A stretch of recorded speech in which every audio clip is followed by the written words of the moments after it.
And welcome to the winter meetings edition of the Reins on the Cardinals podcast, brought to you by our great sponsors, Archwell Health, AAA Travel in Missouri, and of course, our title sponsor for all the STL Sports Page content, the Drury Hotel chain. So, Mike, so far down in Dallas, the Cardinals, a lot of talking, but at least from the Cardinals standpoint, not a lot of action. So, as we predicted, there would be lots of moves and lots of things happening, but not a whole lot from the Cardinals yet. But hopefully the signs are in place that they are at least doing some negotiating and talking. And we kind of said this last week when we talked, that just because they didn't consummate a trade or something like that during the meetings this week doesn't mean that it won't get done. Correct. A lot of times they have to figure out where they're going to go on what avenues. And it does seem like, from all indications of what we've heard publicly from John Mozeliak, from Nolan Arenado's agent, that there is movement toward a trade. It's very interesting the way this whole thing is being handled this year, because I can't recall a time when both the agent and the team have been so outspoken about wanting to trade for a player of this value. Most of the time these things are done quietly, back rooms, and then the name starts to leak out. But this has been very public and very forward. And, part of you wonders, why is this one shaping up this way? But, the comparison, and it's not a comparison because there's no comparison in terms of talent of the player involved, but a year ago, John Mozeliak did basically the same thing about wanting to trade Tyler O'Neill. I mean, he came out publicly and said, we're going to try to make a trade or whatever. And you kind of wonder if does that handicap the value that you're going to get in exchange. They didn't get much for Tyler O'Neill. Now, as I say, I understand he's not a player of Nolan Arenado's caliber, and I'm not saying that he is. But I am surprised that they've been so public about, saying, yes, we are intending to trade it. The other thing that I'm wondering, too, is with the public aspect of it, and especially Mo bringing Joel Wolf, Nolan Arenado's agent, into the conversation and saying, like, hey, we want you to be a part of talking to these teams, too, makes me wonder if they're not feeling they're getting the value or not that much interest in Arenado. Well, you have to start with the several factors, as we talked about last week. You're dealing with only a very limited number of teams that would agree to make a trade like that. And so that handicaps the market to start with. And then you're also dealing with, Arenado having a no-trade clause. So even if there's a team that might be interested in him, is he going to be interested in going there and agree to go there? And it did sound like the comments that the agent made in the meetings that, yes, he would be willing to go to certain clubs. And he said the list might be more than you think. Contending clubs. It didn't necessarily, it wasn't just West Coast oriented. So, I think there's still some flexibility there. And I think the Cardinals also, there's two variables too involved in this. Number one is the more the money the Cardinals are willing to eat in the contract, the better a package of prospect I think you're going to get in exchange.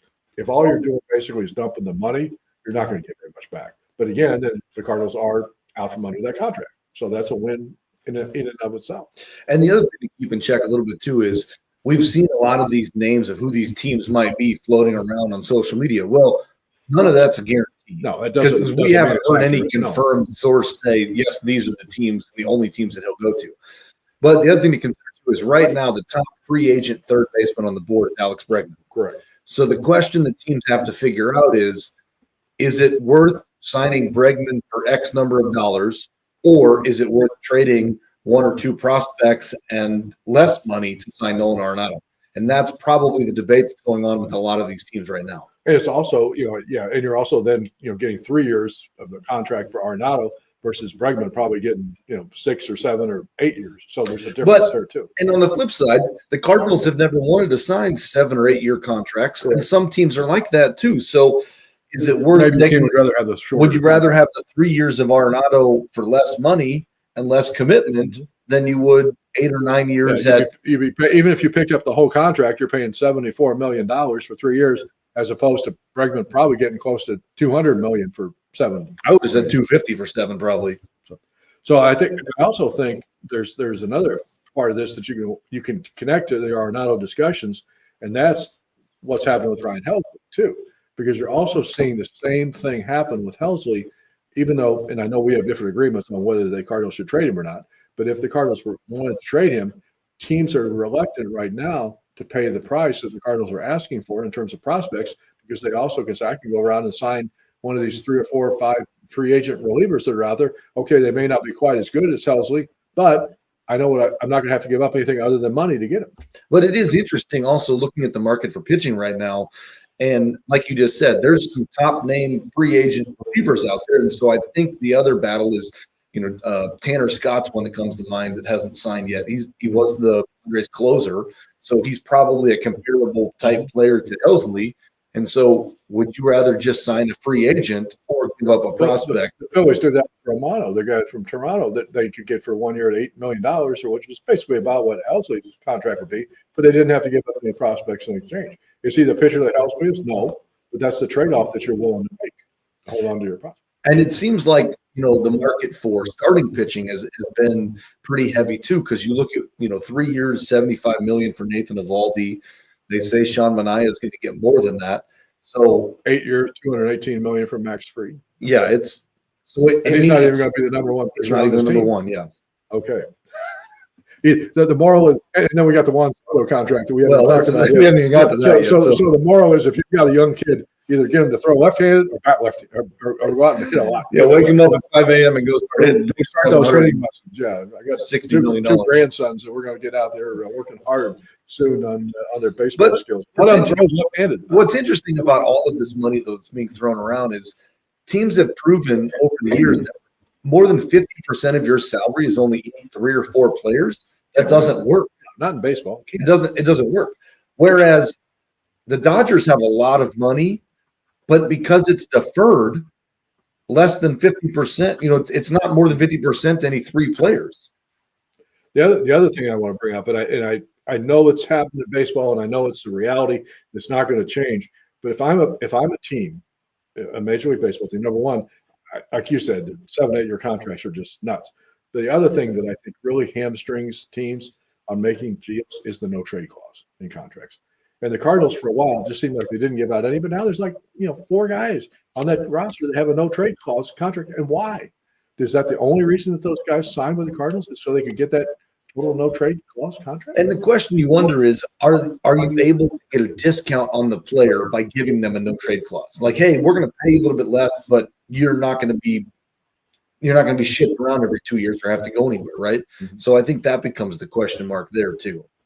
I mean, because anyway, if you're a 5 and 10 player, if you had 10 years of service time in the big leagues, 5 years with the same club, you've got automatically got no trade clause anyway. And I think what these big contracts are doing, and these 8 and 9 year contracts are doing to a lot of teams, is it's really putting a huge emphasis, and maybe this is the right time to do it for the Cardinals, on the young kids and on drafting the right players. Because take a look at the Atlanta Braves. They've signed a lot of long contracts, but nothing to the level of $760 million with their own players. They drafted and developed. Their own players. That's what I'm saying. They drafted their players. They signed them and locked them up early before they could get out there and test the waters. And they're going to be good year after year after year. Mike Raines joins Rob Raines here on the STL Sports page, Raines on the Cardinals podcast, our Winter Meetings edition. Speaking of the Winter Meetings, I think the best thing that's happened to the Cardinals this week, speaking of the draft, is what happened to the MLB draft lottery on Tuesday night. They did get very lucky in that sense, did they not? A year ago, they lost 2 spots in the draft where they should have picked if based on the reverse order of the standings, and still got a very good prospect, probably now one of the top 20 prospects in baseball, in J.J. Weatherholt. Now the Cardinals are going to pick 5th in the 2025, which is 8 spots higher than they originally would have been slotted. They originally would have been picked 13th. So they got a major boost to go 5th. They didn't quite get number 1, where I think you're going to have to get Ethan Holliday, Matt Holliday's kid, although there's a couple of other pretty good prospects in that group as of now, college players. Maybe Washington will try to pivot in one of those guys, especially if they think they're going to have trouble negotiating a deal with him. But so I doubt that he's going to be lucky enough to fall to the Cardinals, but still, you're going to get a really good player. Yes, this year the draft was very important for the Cardinals to not screw this pick up. And I think next year is probably even more important now because we've picked in the top lottery picks the last 2 years. The Cardinals are now ineligible to be in the lottery next year, which is what this was the case for the White Sox and the Athletics this year. So we are at 4 teams in 26 that will be ineligible because they've been there 2 years in a row. So that's going to make that 2025 draft pick at number 5 so much more important than we realize. And not only it'll be the first time in franchise history that they picked inside the top 10 2 years in a row, which is kind of remarkable. They've never had a pick higher than 3rd overall in the draft. And I think the other thing is, too, not only do you get that 5th pick, but with it comes the bonus pool involved in that pick. And I also saw that you're getting an extra compensation round pick after the 4th round. I think it is round B next year. So they have those couple extra picks.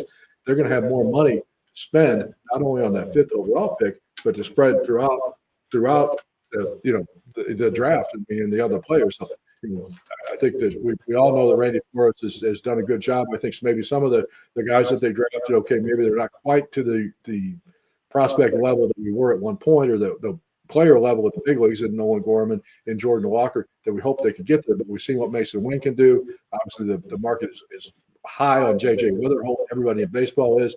You got Tim Kent still coming. Quinn Matthews obviously coming off a tremendous year in Double-A to Springfield in 2024. So there's the young guys are coming, and that's why I think the reset is exciting. But that's why they got to keep going. Don't stop. Get Arenado traded. Trade Helsley, get more young guys in here and build that team for the future. That's not it. They got to keep going. They got to get rid of Michaelis and Metz. These young pitchers need a chance to Easy play, for us, and they're not going to with them there. But the other thing I was going to mention on the draft really quickly too is obviously it's a ways away until we get to that point, but it's also the first draft under the new regime of Chaim Bloom and Rob Serfolio and the re-geared player development system. And so Mo, yes, will still be here, but as we've talked about before, Mo has said that it's not going to be his call if it's anything past this year. So I think the draft is also going to be one of those of what does this look like in the Chaim Bloom era. I mean, I think Flores is still going to have the main say-so, and his scouts obviously go out and do all the legwork in the field, the area scouts and the cross-checkers. But I think they are going to have to, they're going to be paying attention to it. And the thing about the baseball draft too that's different than every other sport is, you can look at a team, in the NFL, you can get a team in the NBA or whatever and say, we need a first baseman. We need a center. We need a left guard. We need a safety. You don't do that in baseball by and large. So the Cardinals are not going to draft for need. But then again, you look at some of the position players on this roster, young players, and you can kind of identify some spots that if the right guy is there at that 5th spot, bat-wise or pitcher-wise, it makes sense. Definitely. And I think that's why, you look at a guy like J.J. Witherholt, that's so exciting because as you move in Arenado and as you get some of these younger kids in playing, it's just opening up more waves underneath for the other kids to rise and shine too. And one of the other things that was brought out during the discussions that come out with Ali Marmol, the manager, and Mo with the people in Dallas at the winter meetings, all the different scrums and news conferences that you have, is that Gorman has been working hard, and that they, as of now, if you were to trade Nolan Arenado, that he would probably be the guy in line to move back to third base, where he was drafted as a third baseman, came up through the organization as third baseman, obviously moved to second because you had Arenado playing third. But I think the guy that people are forgetting about, and then, of course, they're taking Donovan at second for the clear until Witherholt probably would play second when he gets it. But the guy that people are forgetting about is Thomas Ajaxi. And I think what's interesting is Mo was on MLB Network yesterday, and Mo did say, we want Nolan Gorman to play third base and have 600 at-bats up here. And so I think, it's really interesting to see how that works out, because at 600 at-bats, if you're striking out 200 times, that's still 40%, and that's not going to work. And you're also not leaving a lot of at-bats for somebody else if one player is getting 600 at-bats in that position. And that's what's going to be unique. It really comes down to, the lineup flexibility that they have. If Arenado's not on this team, there's a lot more options to get guys like Thomas and JC and Nolan Gorman and Jordan Walker as many at-bats as you can. It was encouraging to say that the new hitting coach, Frank Brown, has already spent time with Gorman. He's been in Jupiter working with Walker, Mason Wynn. Oquendo's going to work with Contreras at first base. So there's, people think in baseball's offseason that these guys just sitting at home doing nothing. And that doesn't happen anymore. I mean, it is a 12-month, position, 12-month commitment. Okay, you may have a few weeks after the season that you don't do a whole lot, but these guys are already, I guarantee you, in the cage hitting, working hard. They're going to be in the field taking practice as early as January 1st. So it's not going to be for lack of effort that these guys aren't ready when they get this official start of spring training. And the other thing that's going to be interesting when you watch some of these young kids play, not that it's going to be drastically different or worse, but the defense last year was really good. And you got to remember, you got a Gold Glover at first base that isn't there anymore. Correct. And Mason Wynn is a cannon of an arm, and he made some great plays, but because they were picked up or picked out of the dirt or dove off first or whatever, Goldie makes a lot of plays you don't think about that protects a lot of outs. And so, it's going to be a change moving Wilson there, and hopefully he can get it figured out pretty quickly. It's one of those arguments in baseball that happen all the time.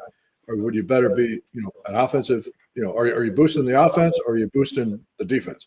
And I think there's no question that the reason to move Contreras to first base is for offense and desire to try to keep him healthy. Obviously, last year was a difficult year for him health wise, and he can't help you offensively if he's not playing. So he was probably next to some of the other good young hitters that they have, the best hitter that they had last year, right? Especially right-handed. So I think that's the desire to keep him healthy. It's the reason to move him to first, but you have to be willing to accept the drop off defensively if you do that. Because the other thing you forget about too is got to go over at third base. If he's not here anymore, the combination between the two of them on the corners saved a lot of runs and a lot of plays. It could have been a lot worse. So if you are going into this with young kids in an offense that you're not entirely sure what's going to happen, well, and I think your say defense may not necessarily keep you in it either. And now, that's not to say they're not going to be – there's still good defenders out there. I'm not saying they're not. I also think you're also not sure yet at this point what you're going to have from your starting pitching rotation either. So, I mean, are you going to have a rotation of 4 or 5 runs a game, on an average? Or are you going to have a pitching staff that gives up 3 or so runs a game? That increases the need for offense. It also increases the need for better defense. So you can prevent runs just as easy. I mean, Ozzie Smith, I remember years ago, said, if I can save a run by making a play defensively, that's just as important as driving in a run with a bat. And the other thing that I'm hoping to see is, as we talk about, Ozzie's a good example of this, is like we've got young kids and we've got the potential of someone playing center field that led the minor leagues in stolen bases. This team last year didn't run at all. So with the young kids and the speed, can we get back to some of that running aspect and try to manufacture runs? So then if the team is scoring 4 and 5 runs a game, your defense can, be okay. Well, we'll find out. The winter meetings wrap up on Thursday, so the Cardinals are not able to complete any of the deals that they are talking about. Then obviously those talks will continue. You're going to hit the Christmas break here pretty soon, so that usually is a lull in the negotiations. But once you hit the 1st of January, you're on speed dial almost to the start of spring training. So they don't have a lot of time to get something done. They have time, but they don't have a lot of time. Yeah, I would think probably that last week of January is probably when it stops, give or take, because you want everybody to be ready to go opening day and ready for spring training. Not to say that something couldn't happen after that, but you've probably got this week and maybe the start of next week, until about Wednesday, and then you won't see much until January. One of the other things that always happens every year at the winter meetings also is the Rule 5 draft. That took place on Wednesday. The Cardinals did not make any selections. Remember, a year ago, they picked Ryan Fernandez in the major league portion of that draft, and he had to stick on the roster all year and ended up becoming a very valuable pitcher in that bullpen, even though the first month or 2 of the season, you almost knew he wasn't there because he hardly ever pitched, but he moved into a key prominent role leverage-wise towards the end of the season. So obviously a very good selection. They did not make a pick in that Rule 5 draft, but they did lose one player. Left-handed pitcher Connor Thomas was played by Milwaukee, and I would think probably has a pretty good shot of sticking on that club in their bullpen. So not that the Cardinals were not didn't think highly enough of him, but just a spot to keep him on the 40-man roster. Yeah, that's the challenge, because you protect guys and you can't protect everybody. So there's going to be a couple of guys that are out there, and so but again, we didn't pick anyone because Mo has talked so much about wanting lineup flexibility, and so he doesn't want to be handcuffed by saying this guy has to be here all year. And I think they might have. So you think it's like 13th, I think it was, or something in that draft. So there might have been somebody that they actually liked. They could have taken, but he probably was picked one of the spots before them, so they didn't get a chance to get him. There was a lot of movement, both the Cardinals again, picking up a few players and losing a few players in the minor league portion of the draft, which happens all the time. And those guys, there's no roster restrictions on them, so those moves are final. But now with the restrictions on how many players you can have on the rosters and the minor leagues and stuff too, that's probably just one of those cleaning out processes that if some of those guys hadn't been claimed in the minor league portion of the draft, they might end up getting released because there wouldn't have been a spot for them. So good luck to all of them in their futures, and we'll see who the Cardinals brought in. There's some exciting prospects in some of those group of players. The other piece of news, it does sound like from some of the comments that were made down in Dallas that the Cardinals are getting closer to filling some of the minor league positions, the staff positions that we're waiting on, some of the new coordinator hires, obviously the managers at the different minor league ballparks, ball clubs, coaches, staff, that kind of thing. So stay tuned and pay attention to those moves. We should hopefully be seeing those maybe before the Christmas break begins. They're trying to finalize some of those deals. So with Christmas coming up, we do want to mention two things. If anybody sees our Christmas tree here, the official STL Sports Page Christmas tree, got some lovely little silver baseballs on it, as well as these little kind of cool Go Cards ornaments. But also, it says STL Sports Page. Hopefully, I hold up right. Go Cards ornaments. So we have a new supply of these. We just got in.